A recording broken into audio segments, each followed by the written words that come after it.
नमस्कार दर्शक बंधु मो तापस आज एक नुआ भिडियो रे आपण समस्त को स्वागत जनाऊे। जदि आपण जड़े सुभद्रा हिताधिकारी किंतु एपर्यंत आपण सुभद्रा योजनार किस्ती टंका प्राप्त करना तो कौन पाई आपण माने प्राप्त करि पारना आपण मानकर को जगार तो गोटे त्रुटि थिबो सेति पई आपण माने सुभद्रा योजनार किस्ती टंका प्राप्त करि पारना तो सरकार को तरफ आपण मानक पाई गोटे नुआ अपडेट रही से अपडेट टी जानिबा आपण मानक पाई बहुत गुरुत्वपूर्ण अटे।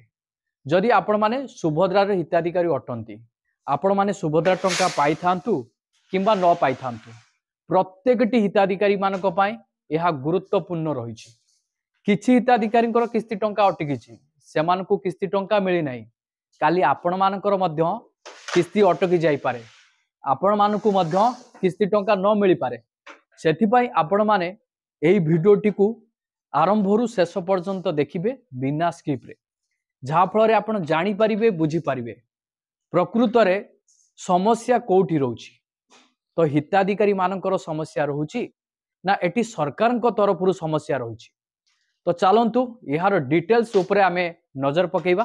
भिडियोटी को आरंभ करिबा पूर्वरु आपण समस्त कहबी चैनल ले जदि नुआ करी आपण भिडियोटी देखुतांती ताहाले वीडियो को लाइक करी चैनल को सब्सक्राइब करी पाखरे थिबा घंटी चिन्ह को दबाई दियंतु जहा फल आपण माने सरकार को तरफ नुआ नुआ अपडेट आपण आग पाई परिबे।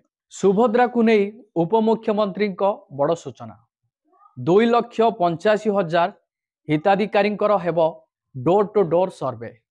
सुभद्रा समीक्षा पर उपमुख्यमंत्री प्रभाती परिडा बड़ सूचना तृतीय पर्यायरु वंचित होइतिबा 2,85,000 हिताधिकारी को सामिल पाई हेबो डोर टू डोर सर्वे। 15 दिन भितर फील्ड वेरिफिकेशन करी तदंत रिपोर्ट देवे अधिकारी।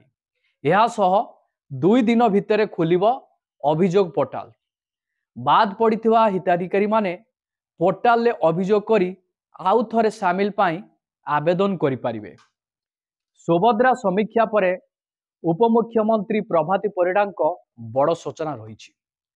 तृतीय पर्यायरु वंचित होइतिबा 2,85,000 हिताधिकारी को सामिल करने को नहीं सरकार को तरफ बड़ पदक्षेप रही।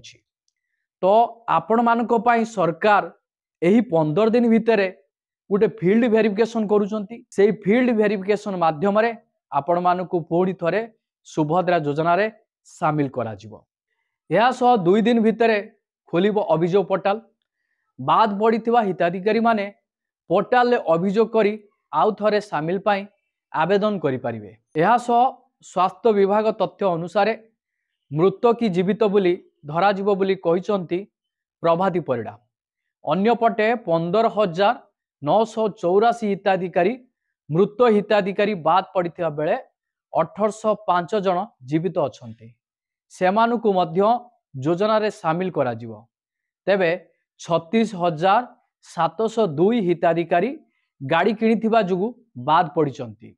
21,035 हिताधिकारी आयकर देइथिबारु बाद पड़िथिबा बेले 1,33,691 धान विक्रय पंजीकरण एवं कृषक भावरे पंजीकरण करी बाद पड़िचंती बोली उपमुख्यमंत्री प्रभाती परिडा सूचना देइचंती। स्वास्थ्य विभाग तथ्य अनुसार मृत की जीवित बोली ठाब करा जिवो। 15,984 हिताधिकारी मृत हिताधिकारी बाद पड़िचंती एमाने बाद पड़िले सुभद्रारू।